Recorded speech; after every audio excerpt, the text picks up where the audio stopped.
luchado muchos años y siempre hemos contado con Almudena y contigo. Contar ahora contigo para Amesde nos gratifica y para mí me encanta poder estar acompañándote en este acto. Tengo a mi lado también a Jaime Ruiz, presidente de Amesde, que ahora le voy a dar la palabra porque aquí lo interesante es que Luis nos cuente alguna cosa que él quiera. Muchísimas gracias, Luis. Jaime, tienes la palabra. Sí, buenos días.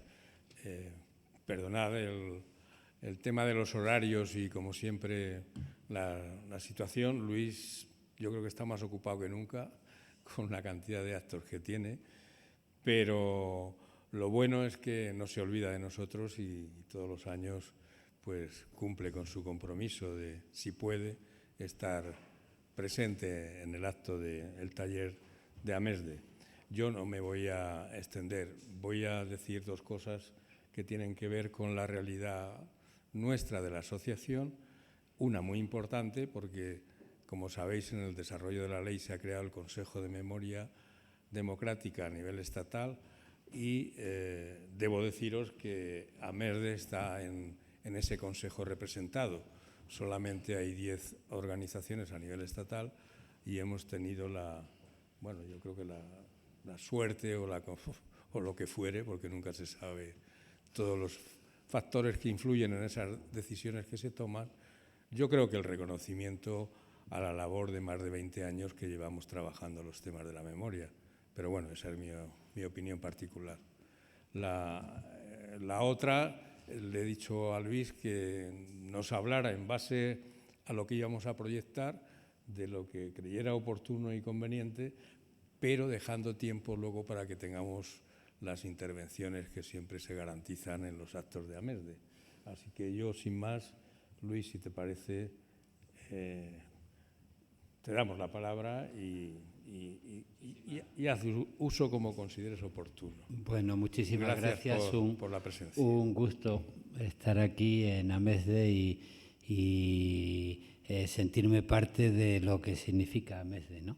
La reivindicación de la memoria como una parte fundamental de la comunidad, de los vínculos que nos unen. Perdonad que hemos llegado tarde porque hoy precisamente, y empiezo por contarlo, hoy precisamente teníamos un acto en la Caja de las Letras del Instituto Cervantes. Yo dirijo el Instituto Cervantes.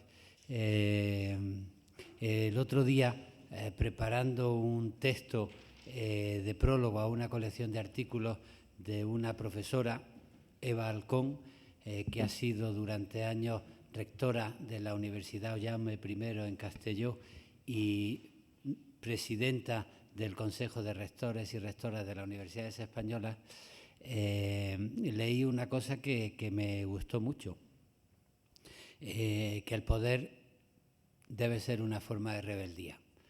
Ella meditaba sobre las decisiones que había tomado a lo largo de sus años como rectora y llegaba a la conclusión de que quien tiene que tomar decisiones, si responde a su propia conciencia, puede actuar como un rebelde ante el mundo que vivimos.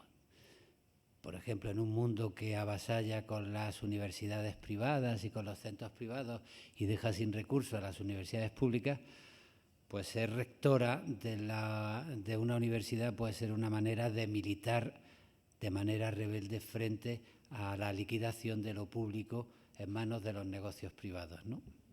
Bueno, la verdad es que me gustó mucho leer eso porque cuando uno asume un cargo político, pues lo asume también siendo responsable de las decisiones que va a tomar, en la creencia de que puede tomar decisiones que defiendan aquellos valores que uno ha defendido siempre, estuviera o no en un tipo de cargo político. Los que me conocéis, que veo que aquí hay amigos y eso, pues ya sabéis en resumen cuál es mi vida. Yo nazco en Granada, me hago poeta porque en la biblioteca de mis padres me deslumbra las obras completas de Federico García Lorca, un autor que me apasiona. Tuve la suerte de abrir las obras completas de Aguilar por las canciones, la canción del lagarto y la lagarta. Después yo, como profesor en la universidad, he estudiado mucho poetas en Nueva York. Si yo con 10, 12 años abro el libro de Lorca por poeta en Nueva York, me hubiera quedado fuera de juego porque no hubiera entendido el libro. Pero de pronto lo abrí por una canción que decía: el lagarto está llorando, la lagarta está llorando, el lagarto y la lagarta con delantaritos blancos. Y yo, que entonces me pasaba la vida cazando lagartos en las orillas del río Genil, pues me quedé impresionado. ¿Qué hago yo fastidiando la vida de unos lagartos que están enamorados, que forman pareja y que se quieren, ¿no? Y eso me impactó. Me impactó poco después leer un libro de Ian Gibson sobre la represión en Granada y descubrir que pocos años antes de que yo naciera habían fusilado, habían ejecutado los golpistas al poeta, que a mí me había emocionado. Bueno, entré en la universidad, empecé a militar en el Partido Comunista, porque era el partido que la universidad estaba llevando la lucha en favor de la democracia y de la transición en el final del franquismo. Me hice poeta, tuve la suerte de que, siendo yo un jovencísimo, pues yo empecé a trabajar en la Universidad de Granada de profesor en el año 81, y siendo yo un jovencísimo estudiante que estaba acabando la carrera para... Después tuve la suerte de ser profesor, pues en el año 80 un poeta, Rafael Alberti, entró en Granada. Íntimo amigo de García Lorca, autor de Sobre los Ángeles, de tantos grandes libros, Marinero en Tierra. Había prometido en acompañar a Lorca a Granada, no pudo venir a Granada porque lo habían fusilado, y desde su exilio en Argentina escribió un maravilloso poema, Entraré en Granada, que lo conocen ustedes porque o lo han leído o porque han oído a Paco Ibáñez cantar la versión que hizo de ese poema que publicó Rafael en Baladas y Canciones del Paraná. Entró en Granada, yo lo conocí, tuve la suerte hice mi tesis doctoral después de él, tuve la suerte de hacerme muy amigo suyo. Él me apoyó en mi inicio como poeta, y en el año 83 lo acompañé a un homenaje de poetas comunistas que se estaba celebrando en Praga. Viajé a los países del este con Rafael Alberti.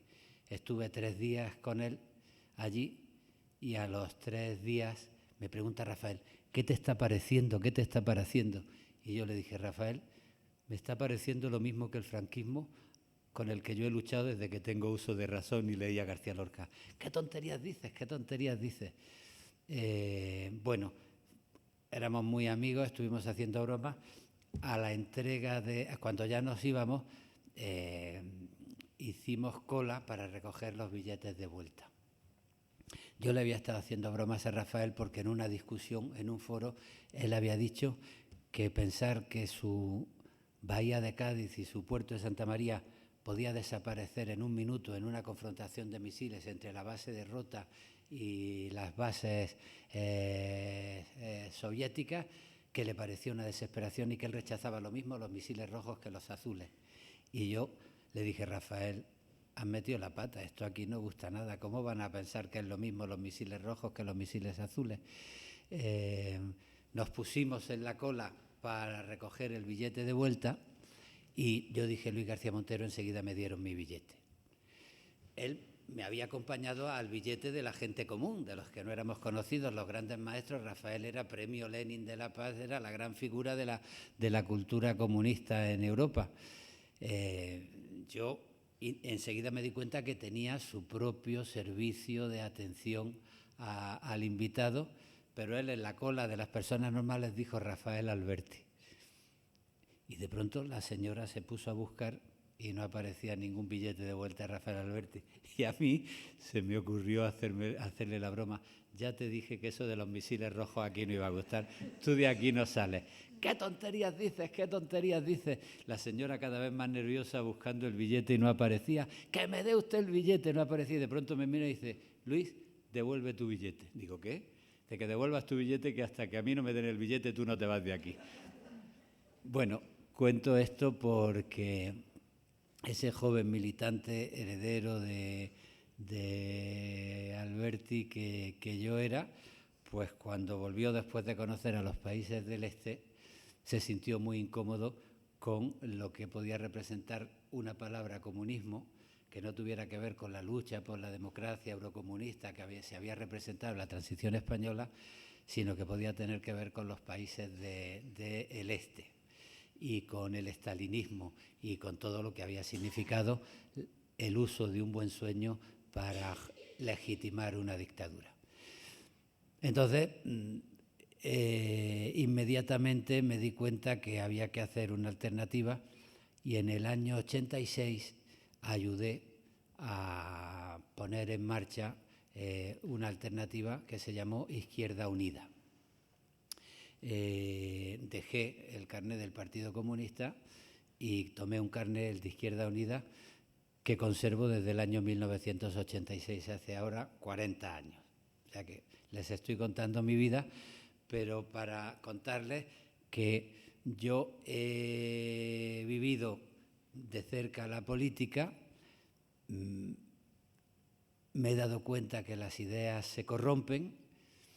Desde luego, el tipo de democracia social por la que yo quería luchar fue una democracia que estaba en la ilusión de lo que tenía que ser construir el desarrollo democrático después del franquismo, y eso lo viví como militante y lo viví también con tristeza cuando el Partido Socialista que representó Felipe González pues se dedicó más al desarrollismo económico en ciertos sectores del Partido Socialista que a defender una democracia social.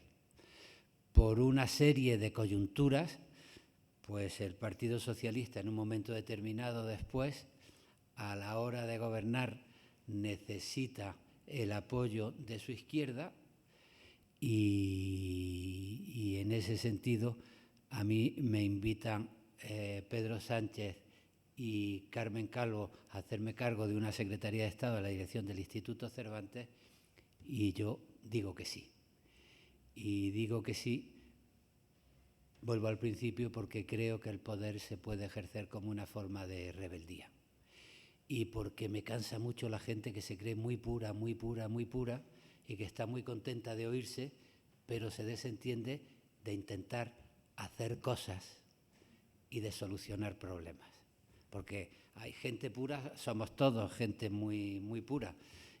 A uno ve algunas declaraciones de la gente y uno piensa, pero bueno, si se puede solucionar el tema de los pensionistas, si yo voy para ser pensionista, ¿de verdad que voy a dar lecciones para meterme con alguien? Habrá primero que solucionar el tema de los pensionistas y que suban las pensiones. Bueno, en ese sentido yo me hago cargo del Instituto Cervantes y me hago cargo del Instituto Cervantes como una forma de rebeldía para defender los valores que creo en la democracia. He empezado a contar todo esto porque he llegado tarde, porque teníamos un acto en el Instituto Cervantes en la Caja de las Letras. El edificio del Instituto Cervantes fue, en su origen, el edificio del Banco de España del Río de la Plata. Y después lo compró el Banco Central, después lo compró el Banco de Santander, y con un acuerdo entre el Ayuntamiento de Madrid y el Banco de Santander para liberar un terreno donde se edificó la ciudad de la banca, pues intercambiaron ese edificio por el terreno donde el Banco de Santander edificó la ciudad de la banca. Y después hubo un cambio entre el Ayuntamiento de Madrid y el Estado. El Estado le cedió al Ayuntamiento de Madrid el edificio de Cibeles, donde ahora está el Ayuntamiento, y el Ayuntamiento le cedió al Estado el edificio que había sido un edificio histórico de un arquitecto histórico, Manuel del Palacio, que hizo también el Círculo de Bellas Artes, y allí se fundó el Instituto Cervantes. La caja acorazada del Banco de las Letras la convirtió el Instituto Cervantes en caja de la caja acorazada del Banco de España, Río de la Plata, una gran caja de caudales llenas de cajas de alquiler, la convirtió el Instituto Cervantes en caja de las letras. Las consignas son ingenuas, pero creo en ellas. La mejor riqueza de una comunidad es su cultura, no el dinero negro, ni las joyas, ni los documentos secretos, y la mejor manera de apostar por el futuro es recibir la herencia del pasado. Y en la caja de las letras, pues hemos recibido ya la herencia, por ejemplo, de Federico García Lorca, de Rafael Alberti, de Victoria Kent, de María Zambrano. Estamos preparando el legado de Clara Campoamor, tenemos el legado de Manuel Azaña. Yo creo que una manera de ejercer la rebeldía es decir que nuestro futuro depende de cómo interpretemos a personas como Federico García Lorca antes de que lo ejecutaran o a Manuel Azaña antes de que muriera en el exilio. Antonio Machado también está hablando de exilio y de muerte en el exilio en la caja de las letras. Y bueno, para mí es muy emocionante, y cuando coincidieron los actos pues le dije a Jaime, bueno, estoy en la caja de las letras y enseguida salgo corriendo. Con esto que les cuento, pues entienden que yo, como director del Instituto Cervantes, mantengo que un idioma es mucho más que un vocabulario. Para mí un idioma es mucho más que un vocabulario, porque un idioma es un conjunto de valores que nos mantiene en la realidad. Y a mí desde el Instituto Cervantes me interesa ejercer la rebeldía en mis humildes posibilidades. Un idioma es mucho más que un vocabulario. Acaban de denunciar como fascista al presidente del Gobierno de España, un oligarca económico norteamericano, porque quiere coartar la libertad de sus plataformas. Bueno, los filólogos y los poetas estamos empeñados en arañar las palabras. La libertad se convirtió en la base del proceso de la modernización desde la Revolución Francesa, cuando significaba la conciencia de pensamiento y de libertad de las personas frente al servilismo aristocrático. Vivimos momentos donde se está intentando definir la libertad como la ley del más fuerte. Que cada uno haga lo que le dé la gana, y así los más ricos pues tienen libertad para hacer lo que quieran. Por ejemplo, para proyectar pornografía intentando captar la atención de los menores a los que después le venden publicidad en una red social. O, por ejemplo, para ganar dinero sin limitación ninguna y sin tener que pagar impuestos. Bueno, los que no creemos que la libertad sea la ley del más fuerte, sino la capacidad de regular una convivencia que respete la fraternidad y de la igualdad desde la libertad de conciencia, pues intentamos utilizar el vocabulario de una manera distinta a los oligarcas de todo ese caciquismo tecnológico que se ha impuesto en el mundo. Junto a la palabra libertad está la palabra igualdad. Del mismo modo que la sociedad en la que vivimos desliza el concepto de libertad respecto a la conciencia individual hacia los valores de la ley del más fuerte, se está desplazando la palabra igualdad a la palabra homogeneidad. Es decir, todos somos partícipes de una convivencia, pero la ley del más fuerte no tiene por qué respetar la diversidad, sino que puede imponer su identidad como la que homologue la convivencia de todo el mundo borrando a las otras identidades. Y eso se está dando en la cultura desde muchos puntos de vista. El no respeto a la diversidad pues tiene que ver, por ejemplo, con el regreso del machismo. Hay una identidad del hombre blanco fuerte, impone su criterio y su forma de ver, y cualquier alternativa se vive como una amenaza. Y el feminismo se convierte en feminacismo porque puede poner en duda la autoridad del ser más fuerte. Y en la cultura de la convivencia pues ha irrumpido el racismo otra vez, hasta el punto que los que no son semejantes a la identidad central se convierten en un peligro. Y a través de bulos se pueden convertir en futuros violadores, en futuros delincuentes, en una amenaza. Y eso lo estamos viendo en cómo lo que era una democracia se ha convertido en una dictadura de millonarios que crea una fuerza parapolicial para detener y maltratar a los migrantes de los Estados Unidos. Muchos de ellos son hispanos y eso, claro, a mí me afecta en el Instituto Cervantes. El Instituto Cervantes se funda en 1991, cuando la democracia española está ya consolidada. Era entonces ministro de Asuntos Exteriores Javier Solana y puso en marcha el Instituto Cervantes con dos matices que a mí me parecieron muy importantes. Divulgar la cultura, y los dos matices, española y en español.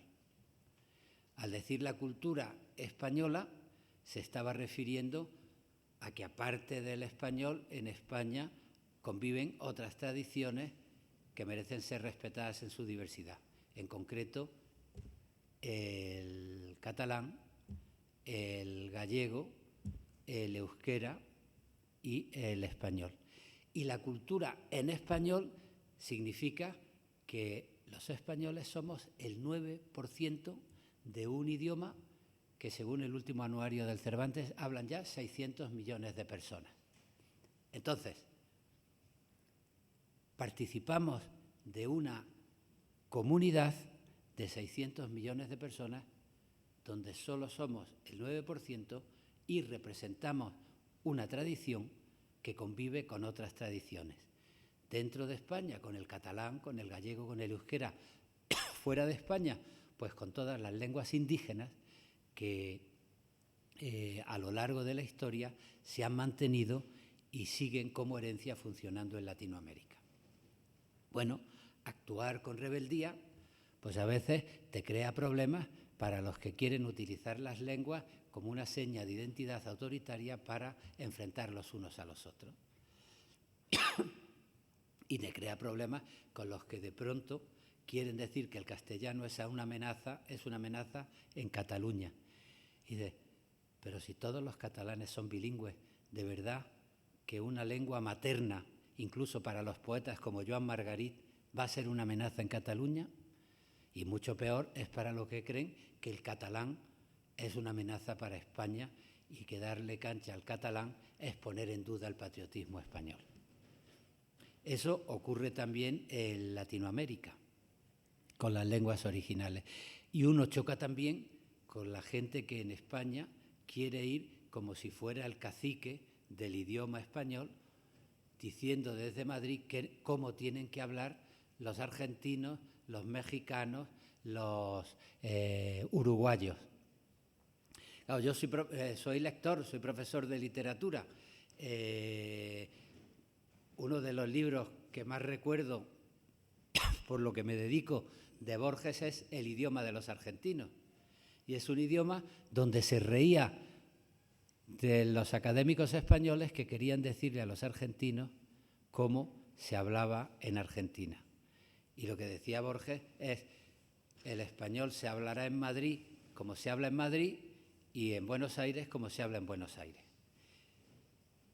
Y quien quiera venir a imponernos desde Madrid cómo hablamos los argentinos se está equivocando. Y otra cosa estupenda que dice: ¿cómo nos equivocaríamos nosotros si por destacar la individualidad argentina llenásemos nuestras conversaciones de palabras lunfardas para que solo nos entendiésemos los que hemos nacido en Argentina, porque es un milagro tener un idioma que nos permita entendernos con Madrid, con Salamanca, con Sevilla, con Montevideo, con Colombia, con grandes ciudades en el mundo. Yo creo que esa lección sigue viva. Entonces, de pronto, la Real Academia Española quiere controlar el idioma y en el año 50 la Academia Mexicana, que tiene 130 millones de hablantes, convoca una reunión. En el año 50 los franquistas dicen: nosotros a México no vamos porque allí están los exiliados. Y como respuesta forman una asociación que se llama ASALE, Asociación de Academias de Lengua Española, que tiene como punto número 1 que el director de ASALE será siempre el director de la Real Academia de la Lengua Española.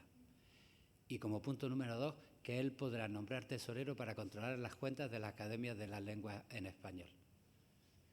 Claro, cuando uno ejerce el poder como rebeldía y dice que no acepta el imperialismo porque el Instituto Cervantes solo se creó cuando había ya naufragado el falso imperialismo del franquismo y invitaba a la convivencia entre gentes que hablan un mismo idioma, pues uno tiene problemas y parece que es que uno está muy politizado.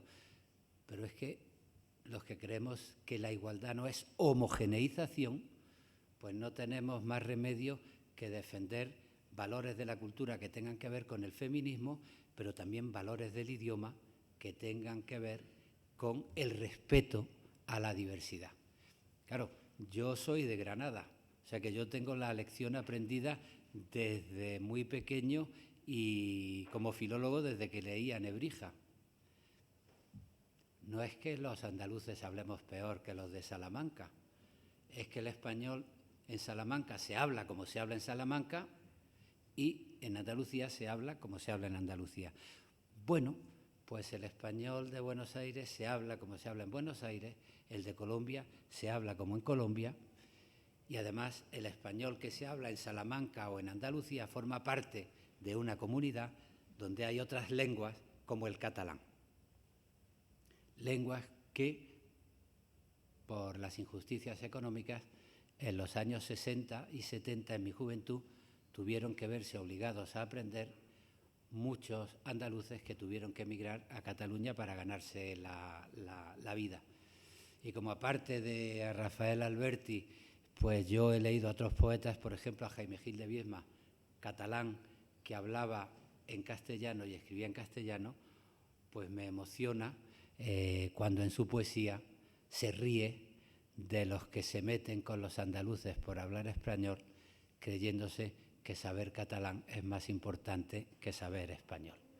Y eso lo hace un poeta que escribe en español, nacido en Cataluña, y por eso yo he tenido amistad como poetas como Joan Margarit, que defendió que él, lo único que le debía al franquismo es que él nació en Cataluña, su familia era catalana, se fue a estudiar y el franquismo impuso el español como idioma oficial para castigar el catalán.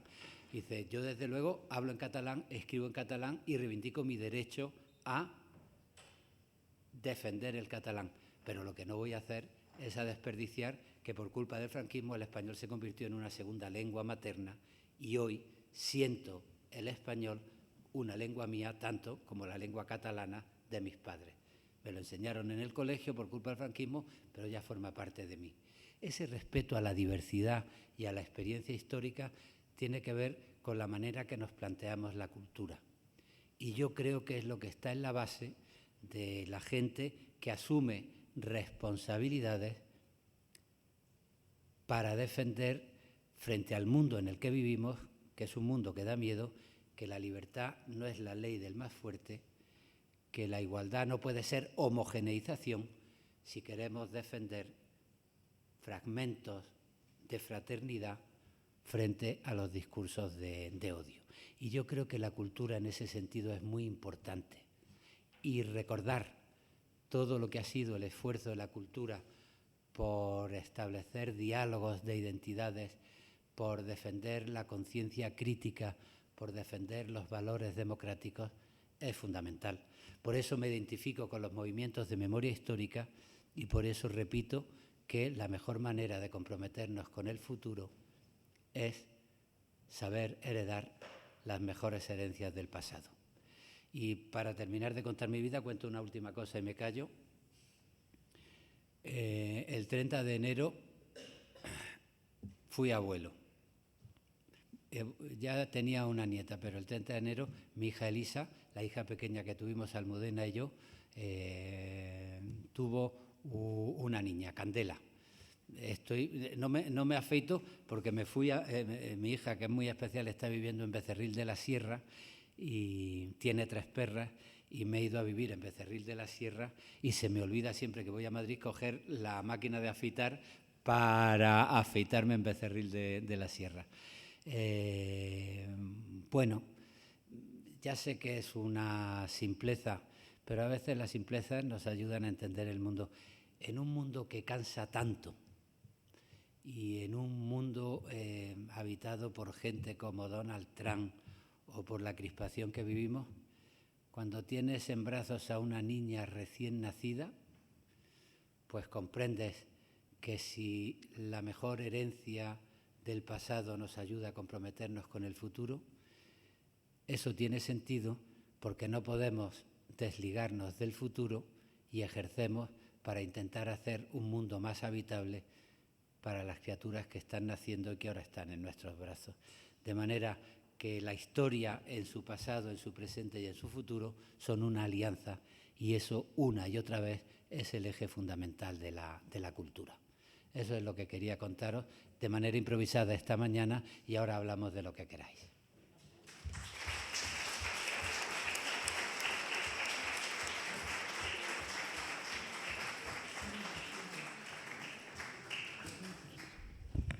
Sí.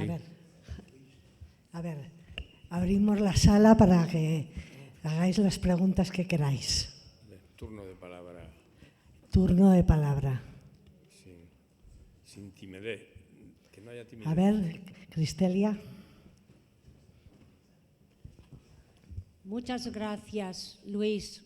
Nos has regalado una obra de arte inmaterial y esta obra la vamos a tener que evaluar, como el año pasado hicimos, y yo hago aquí una apelación a todas las compañeras y compañeros para que participemos en esa evaluación que con tanto rigor y tanta eficiencia nos hace este equipo que lleva la tertulia literaria Almudena Grandes, y como gratitud a todo ese trabajo contestemos masivamente a esa encuesta de fin de curso como otro acto de rebeldía, además de leer y leer y leer. Así que muchas gracias.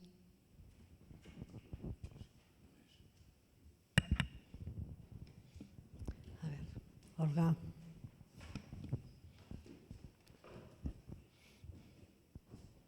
Bueno, yo 2 o 3 cosas que se me han ocurrido al hilo de tu intervención. Me encantó eso de me hice poeta.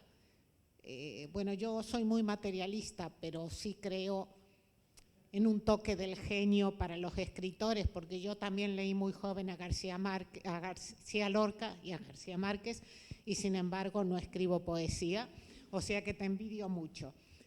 Luego sí quiero agradecerte la reivindicación de los otros acentos del español y de los que hablamos casi como los de Buenos Aires, pero no como los de Buenos Aires. Eso siempre hay que reivindicarlo. Por cierto… ¿De dónde eres tú? Yo soy de Sunchales, Santa Fe, plena Santa Pampa Fe. Gringa, o sea que soy capaz de hablar un castellano lleno de italiano. La Universidad del Litoral es estupenda. Pero estudié en la de Córdoba. Ah, bueno, también está bien. Que es mejor y más está vieja. O sea, que aprovecho también para decir que en mi relación con América Latina me divierto mucho porque me meto con los españoles que quieren decirle a los argentinos cómo tienen que hablar, y después las peleas que hay entre Bogotá y Medellín Sí, o sí. entre Córdoba y Buenos Aires son las mismas que hay entre Sevilla y Salamanca. Exactamente. Bueno, llevo casi 50 años aquí, pero todavía a veces la gente me corrige y yo me pongo de los nervios con las palabras. Yo nunca corrijo el laísmo, por ejemplo. Quería también reivindicar una palabra en la línea de que hablas, que le escuché a un compañero de Comisiones Obreras, que de nuevo me he olvidado que presentaba un libro el otro día. Por favor, no hablemos jamás de libertario cuando nos referimos a Milei y su cohorte. Él habla de libertariano. Estremece pensar que una persona así se reivindique de la tradición ácrata.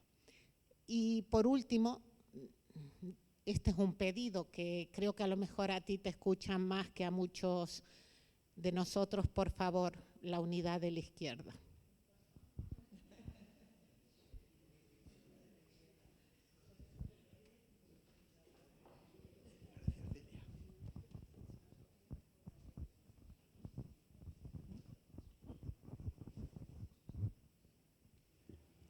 A ver, ¿alguien más?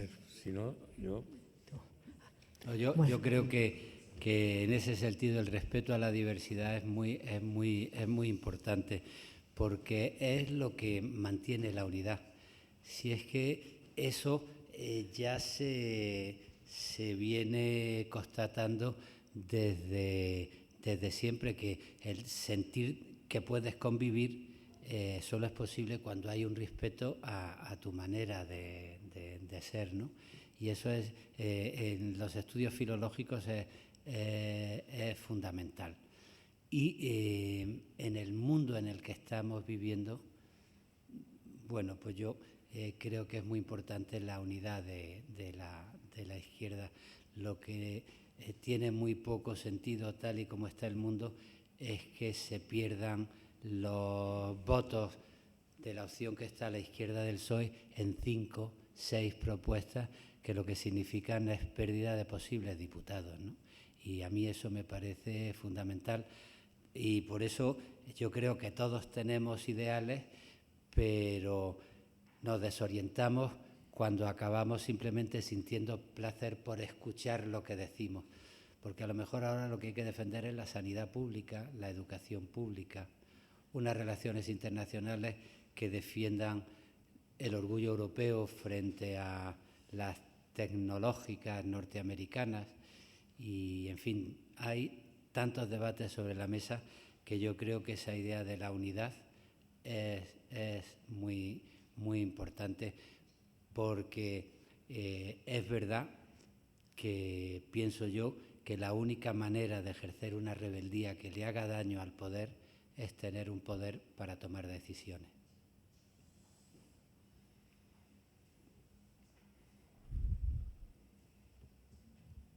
Jaime, toca. Sí. Y otra cosa, ¿puedo decir también?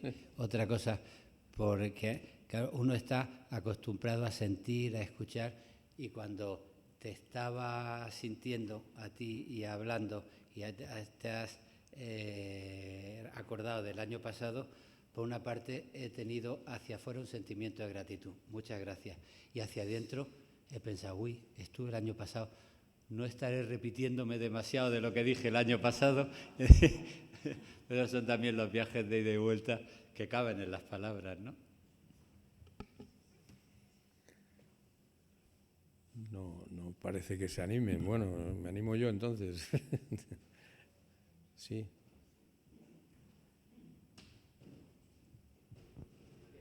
Hola Luis, muchas gracias por esta ponencia. Acudo a la diversidad, yo soy diversa, no soy de lengua española. Has hablado de la apropiación de ciertas palabras, ¿no?, por sectores reaccionarios. Y entonces, ¿cuál sería como la libertad, la igualdad? ¿Cuál sería la propuesta? ¿Qué podemos hacer para hacer frente? Yo intento llevar insignias para mostrar que mi concepto de la libertad es más cercano al que tú has expresado, que mucha gente me comenta, ¿no? Es decir, utilizamos las mismas palabras, pero hablamos de cosas distintas o con una connotación completamente inversa. ¿Tenemos que buscar otras palabras? a mí me parece importante buscar otras palabras, pero antes defender las palabras que ya tenemos, en el sentido de que una democracia tiene el derecho a utilizar la palabra libertad con ese valor a las conciencias individuales frente a las tiranías y no confundirla con ese neoliberalismo radical que está desembocando en autoritarismo, como en Estados Unidos o con Milei en Argentina. Y en ese sentido, defender un uso distinto de la palabra libertad yo creo que es importante. Y después intentar buscar palabras que nos ayuden a explicar qué es lo que nosotros consideramos dentro de la palabra libertad para bien o para mal.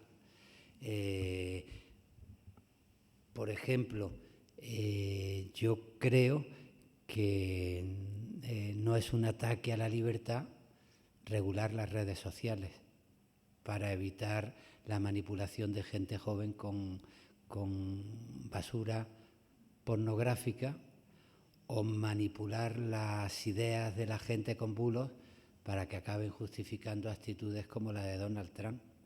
Y en ese sentido, a mí una regulación de las plataformas sería una respuesta democrática más que un recorte de las libertades.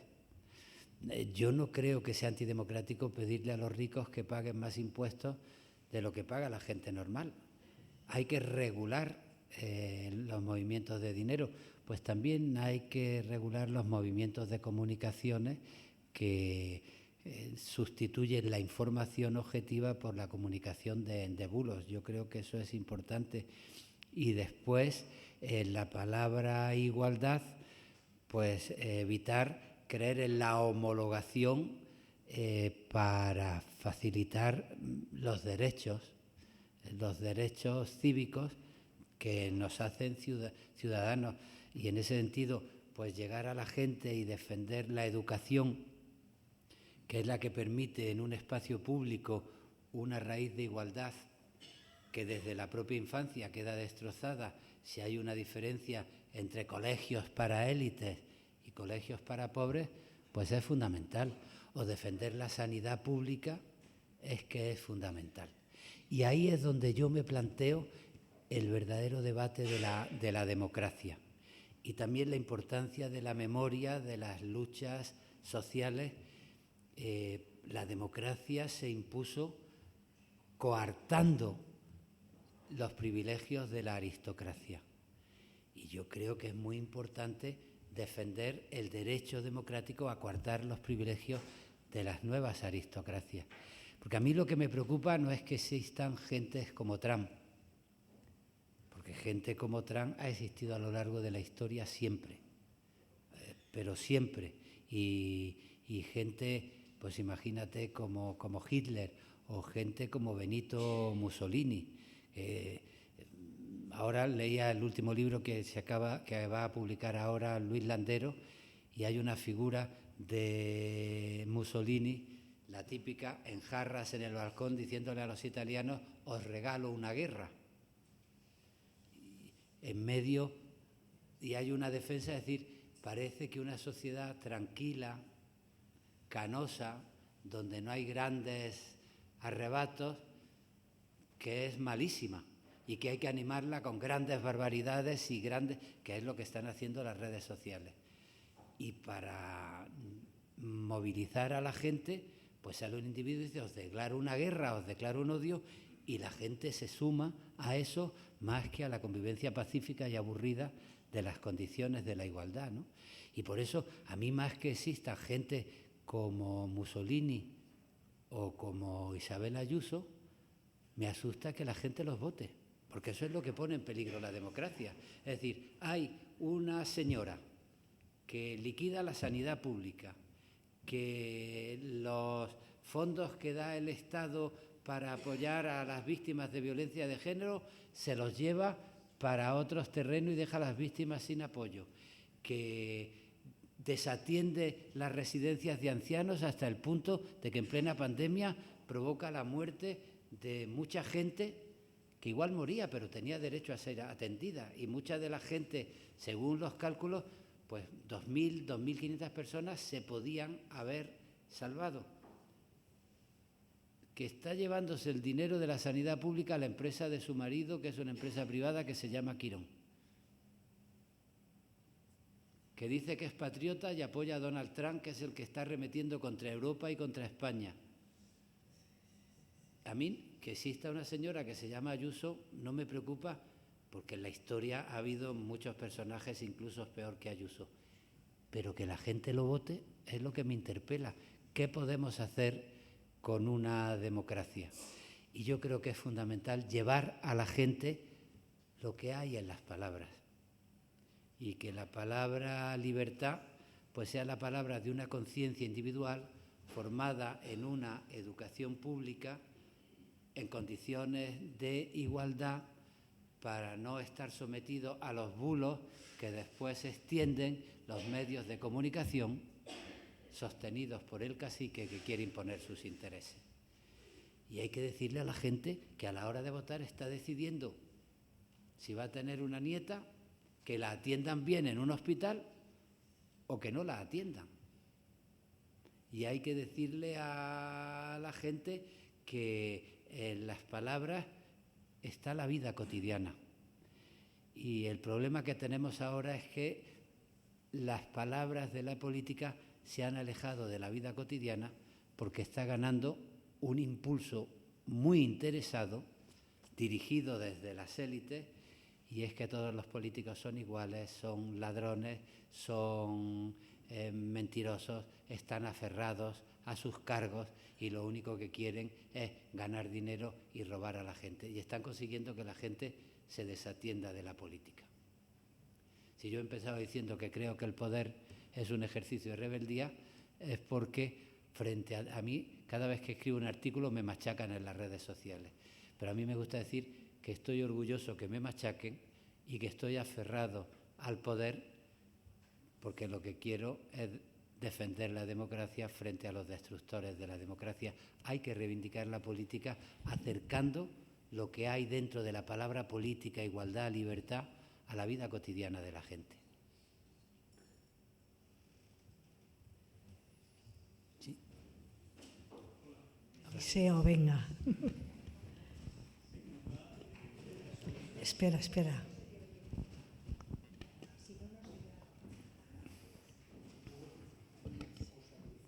Gracias.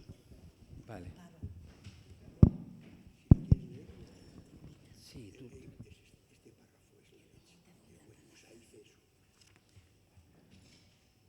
Bueno, me encanta hablar con un andaluz. Yo soy de Sevilla. Y entonces quería comentar con otro andaluz. Quería comentar lo que está sucediendo con lo que son las normas fonéticas andaluzas, que cada vez tienen una mayor implantación dentro de todo el ámbito de lo español. Tanto es así que si yo escucho a veces a lo que son distintos periodistas desde distintas zonas de España, es muy difícil, salvo que tenga un acento fuerte de la región de origen o de la zona de origen, es muy difícil distinguir cuál puede ser esa zona de origen. Puedo contar algunas de estas normas fonéticas que desde Andalucía se han ido trasladando al resto de ese ámbito de lo español. Por ejemplo, la eliminación de los participios pasivos o palabras terminadas en ado, ido, aquellas que eliminan también las S en los plurales, aquellas que no hacen una diferenciación entre el sonido V y el sonido B, aquellas que tampoco hacen diferenciación entre la L y la Y, o la Y, aquellas que eliminan las consonantes finales, ha dicho Sanidad hace unos minutos. Bueno, podría citar alguna más, pero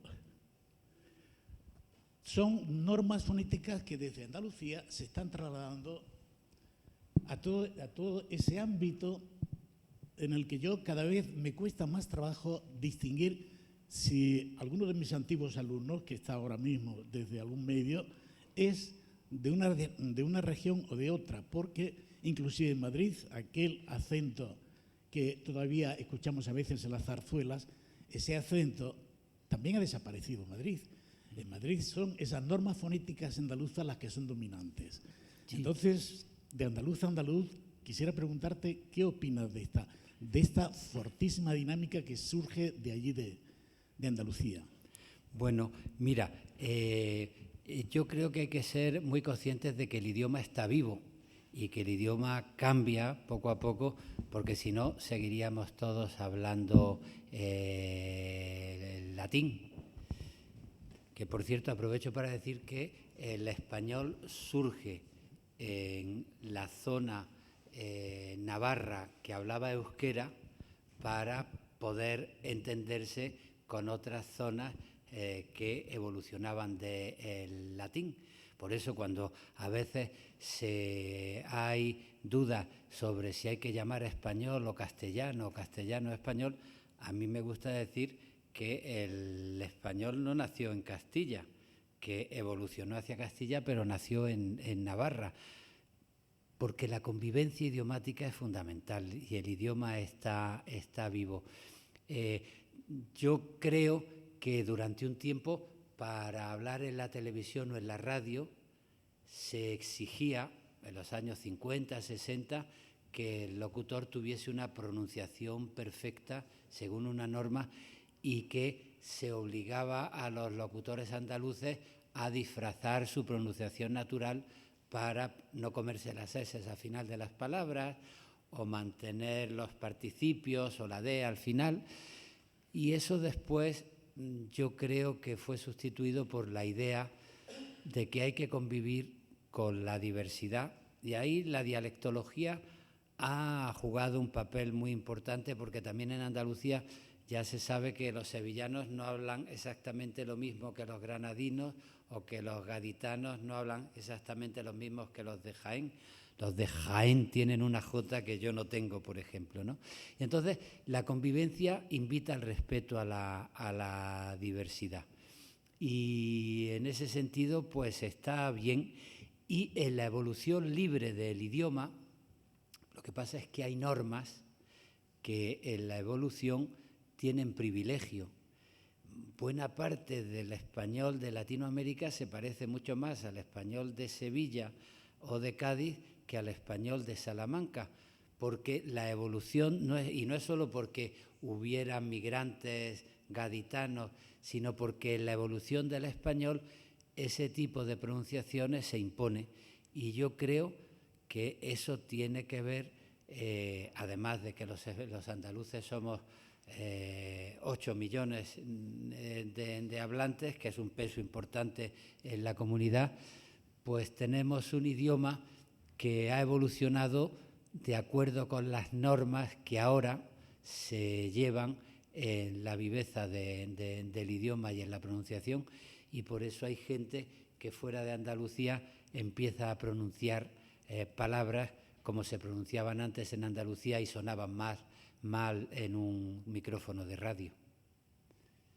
Es la respuesta que puedo darte. Yo no creo que haya que imponerle a la gente un modo determinado de hablar, y todo lo que surja como naturalidad, pues está bien. Lo que sí hay que evitar es que esa evolución espontánea ponga en peligro la unidad del idioma o la posibilidad de entendernos. Por eso, a mí sí me preocupa que haya gente que ponga de moda palabras que pueden encontrarse en castellano. Yo soy aficionado al fútbol, uno de mis defectos es que soy aficionado al fútbol y me descompongo cada vez que Televisión Española, al final de una retransmisión, abre una encuesta sobre el mejor jugador del partido diciendo vamos a escoger el MVP. ¿Y por qué tiene que ser el MVP? ¿No pueden decir el mejor jugador del partido?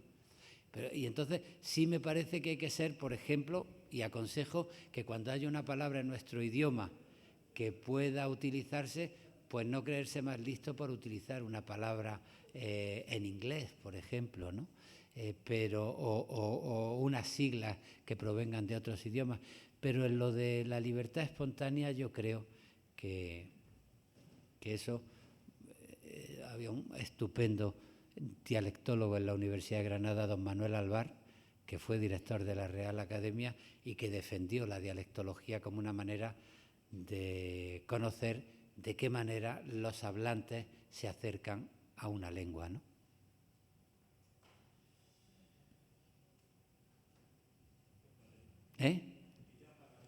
Ja parlarem. ¿Alguno más?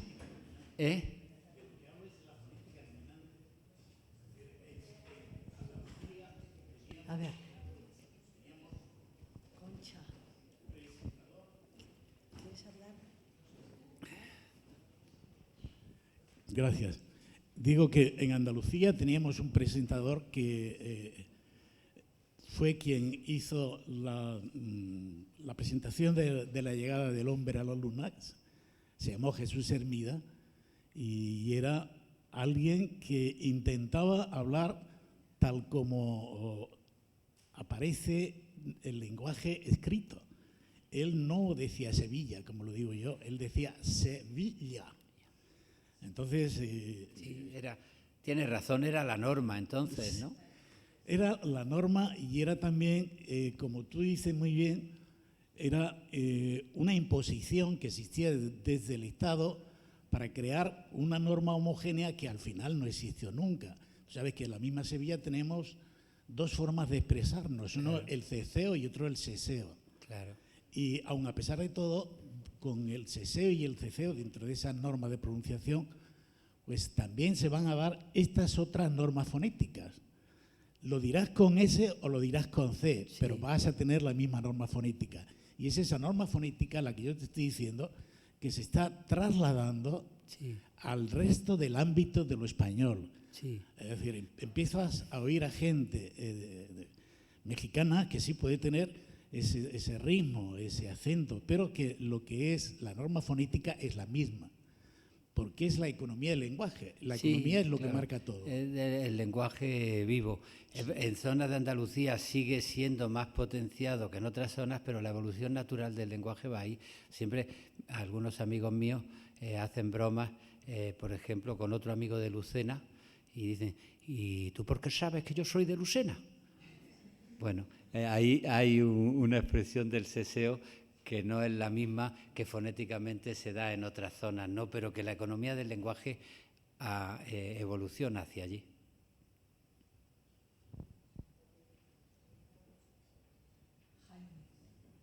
Jaime. ¿Alguien más? Bueno, pues Jaime. Bueno, no, yo. De todas formas, a mí me parece que ahora mismo lo que tenemos con las comunicaciones actuales es una igualdad, porque todos estamos viendo los mensajes que nos dan desde todos los idiomas castellanos o hispanoamericanos. Es decir, ahora mismo ya no nos sorprenden ciertos acentos, porque son acentos que todos hemos oído en algún momento. Cuando antes oías una película grabada o doblada al mexicano, por ejemplo, te sonaba horrible, y sin embargo ahora ya tenemos el oído mucho más hecho a ese tipo de acentos, ¿no? Y es un poco… El tema que tú planteas, por ejemplo, en los debates sobre la traducción fueron muy, muy importantes, porque primero se intentó imponer el cine de Hollywood una normativa española, se consideró que no, y entonces se debatió una normativa latinoamericana y se cayó en el error de creer que toda Latinoamérica hablaba como los mexicanos, y no es verdad tampoco.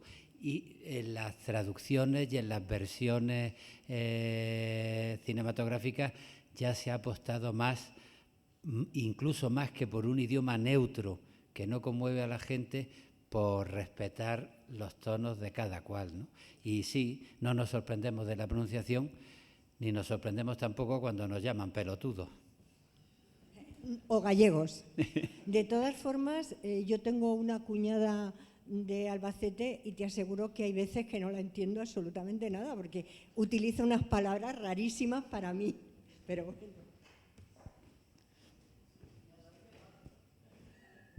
eso pasaría como todos mis amiguetes del barrio. Yo nací por la Plaza de la Cebada y teníamos nuestra forma de trabajar. Yo estaba así en el barrio y hablábamos pues, de nuestra manera y punto, no pasaba nada. Nos entendíamos todos.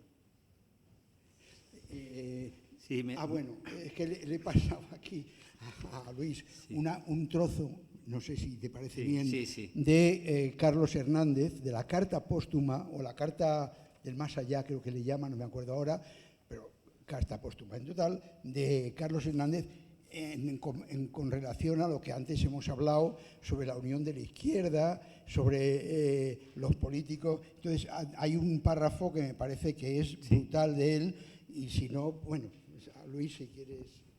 Gracias. Sí, y bueno, está bonito haber empezado con el recuerdo de Carlos y acabar con sus palabras. Sí, hemos empezado con un minuto de silencio por el Carlos, y como la carta está en todos los medios, y está en diario.es, pues la puede leer todo el mundo, que es muy larga. Entonces, ese párrafo creo que es, me parece. Sí, y además me identifico completamente con él, porque eso de que los políticos son iguales y eso, sigo contando mi vida. La primera vez que a mí Hacienda me devuelve la declaración dinero es cuando entro de director del Instituto Cervantes. Porque claro, yo soy catedrático de universidad. Los catedráticos tenemos un sueldo, bueno, no decente, pero no está mal, pero en comparación con otros, pero tampoco es muy alto. Pero claro, uno va a una conferencia y la cobra. Uno publica una columna en El País y la cobra. Te haces director del Instituto Cervantes y tienes la conciencia esa de decir, ya no cobro conferencias, porque si la Universidad de Barcelona me paga la conferencia, después si yo firmo un convenio desde Cervantes con la Universidad de Barcelona, puede ser un pasteleo. O dices, ya no voy a cobrar ni la cadena SER ni El País, porque yo quiero ser independiente y no estar sostenido por ningún medio de comunicación. Y no cobro ni lo que escribo ni las conferencias que doy, con lo cual, aunque el director del Instituto Cervantes cobra un poquito más que un catedrático, pero no tengo todo lo que rodeaba eso. Llega Hacienda y me devuelve por primera vez en mi vida dinero. Por eso cuando la gente dice, están los políticos amarrados a sus cargos, pues tiene mucha razón Carlos cuando dice que ganarían mucho más dinero en la empresa privada. Bueno, me hace ilusión acabar con las palabras de Carlos. He sido afortunado porque he conocido la política desde dentro y desde fuera. He visto miserias, egos, desorbitados y sectarismos, pero también grandeza. Si algo aprendí en mi vida es que no todos los políticos son iguales. Hay hombres y mujeres que realmente creen que su misión es mejorar la vida, la calidad de vida de los ciudadanos y las ciudadanas que les votaron y que no les votaron. Para ellos, estar en política no es ningún chollo. Estar expuesto permanentemente al foco mediático, a los insultos, al escrutinio de cada uno de sus actos, al acoso a sus familias. Casi todos podrían ganar más dinero en la empresa privada sin tener que soportar ese desorbitado precio personal que les supone el cargo. Muchas gracias. La verdad es que tiene razón, pero quiero decir también una cosa. Los insultos desorbitados te afectan si te miras en el espejo y tienes algo en el que esconder. Pero si no, puedes completamente alejarte de la miseria crispada de las redes sociales porque uno está contento con sus amigos y en paz consigo mismo.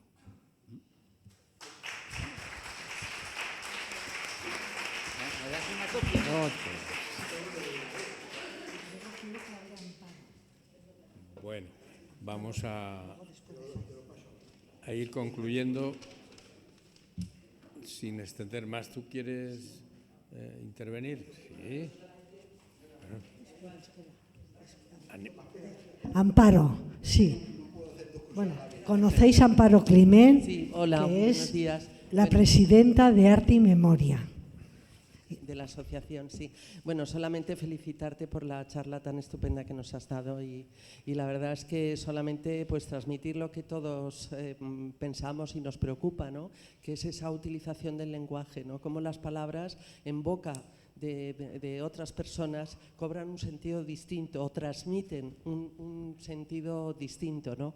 Y cómo hay determinados sectores de gente joven quizás que se identifica con esas palabras que están siendo utilizadas de otra manera, ¿no? Entonces, contra eso es muy difícil luchar porque bueno, por más que lo intentemos a través de nuestro trabajo, de la política, del arte, es difícil contrarrestar esas cosas, ¿no? Entonces, bueno, no sé, deberíamos de plantearnos quizás de qué manera podemos combatir eso. Cuando ahora Elon Musk le llama fascista al presidente del gobierno, pues claro, es que es alucinante, ya es un descontrol total y absoluto sobre las palabras, ¿no? ¿Y qué podemos hacer contra esto? Bueno, pues no lo sé. Yo creo que cada uno de nosotros debemos de alguna manera intentar a través de lo que podamos controlar en redes, que es tan importante las redes, aunque no nos gusten, pero es que hay que estar ahí. Ahora mismo todos los políticos, si os metéis en internet, tienen su propio Instagram o esto, hasta el presidente del gobierno, o sea, todos absolutamente están en las redes. Entonces, de alguna manera, también debemos de combatir eso. Y como tú has dicho, los insultos nos deben de resbalar cuando no tienes nada, cuando es todo transparencia, ¿no?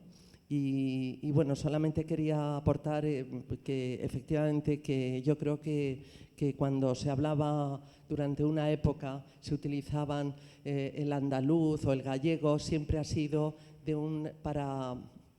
en las películas o en el teatro o en la vida misma, con los chistes, era una forma de reírse, ¿no? Siempre la utilización de esos acentos era como para mofarse un poco o para hacer la gracia, ¿no? Afortunadamente eso ha ido evolucionando y ya ahora mismo, como has hablado de Lorca, nosotros estrenamos mañana un espectáculo sobre Lorca y precisamente uno de los actores, que es andaluz, lo bonito es que cada uno habla con su propia forma de hablar, ¿no? Con su español, ¿no?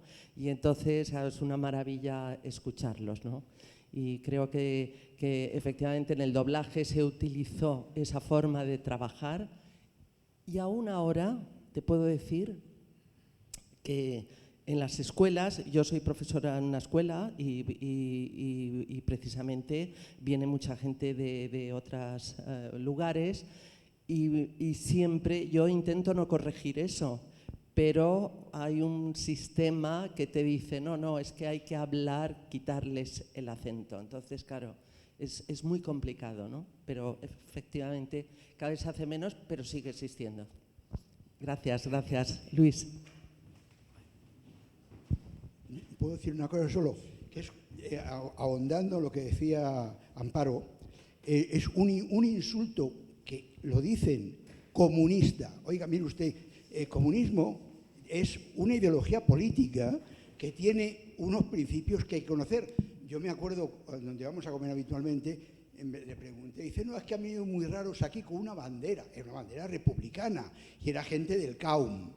Pero es que no es igual. Hay que diferenciar, claro, qué es el comunismo, comunismo libertario, socialismo, socialdemocracia, todo eso. Dice, no, es que yo eso no lo he leído, no lo he estudiado. Ese es uno de los problemas, que eso había que verlo desde muy pronto. Y entonces siguen todavía como insulto comunista y no saben lo que dicen. Y no saben lo que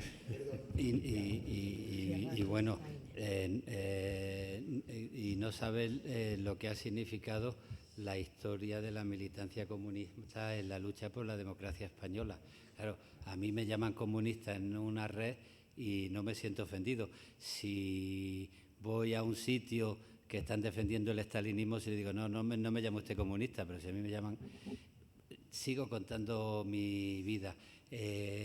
Cuando yo empecé a venir a Madrid, ya por acabar con buen humor, con la amistad con Ángel González, un poeta asturiano, con Gabriel Celaya y Amparichu, con Pepe Caballero Bonal, todos habían militado o militaban en el Partido Comunista.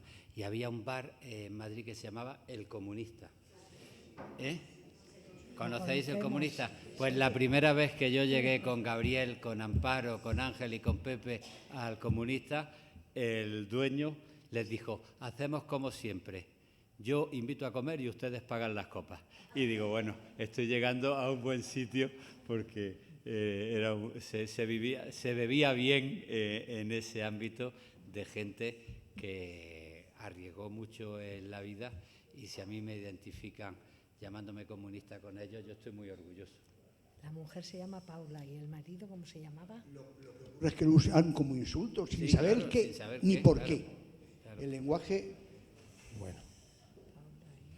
Venga, pues yo creo que si no hay más preguntas vamos a yo voy a hacer una reivindicación, porque yo creo que estamos hablando de las palabras y hay una que es fundamental. Es que no podemos abandonar la política para la vida cotidiana. Es que hay que reivindicar la política, la acción política. Es que estamos teniendo debates en los que se olvida lo fundamental, y es que la vida del hombre no tiene explicación sin la sociedad, si es que no hay más herramientas. Si estamos aquí es porque hubo un homo o parecido que fue capaz de vivir solidariamente con el resto de su especie. Si no, no estaríamos aquí. Fue la solidaridad la que permitió que evolucionara de una determinada manera esta especie de la que hoy somos nosotros los últimos ejemplares.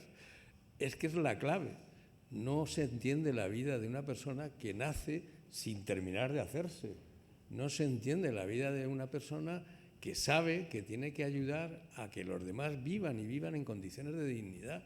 No se puede entender la sociedad si no se explica sobre la base de unos valores que además nosotros tenemos ahora reconocidos en la Constitución. Yo muchas veces lo tengo que recordar. El Estado social y democrático explica que la democracia sin ese Estado social no es posible. No es democracia, es desigualdad. Eso no es democracia. Y cualquier sociedad moderna entiende perfectamente que sin garantizar el futuro a partir de esos valores es imposible tener futuro. Es más, la especie se juega volviendo a métodos como la guerra, hoy la propia existencia sobre el planeta. La especie se juega el tratamiento con la naturaleza, si no sabe administrar su función, el futuro de la especie con esos valores. No basta con la convivencia entre nosotros, sino que las normas salidas de la brutal experiencia de la Segunda Guerra Mundial establezcan a través del derecho las garantías de convivencia imprescindibles para que la especie tenga futuro.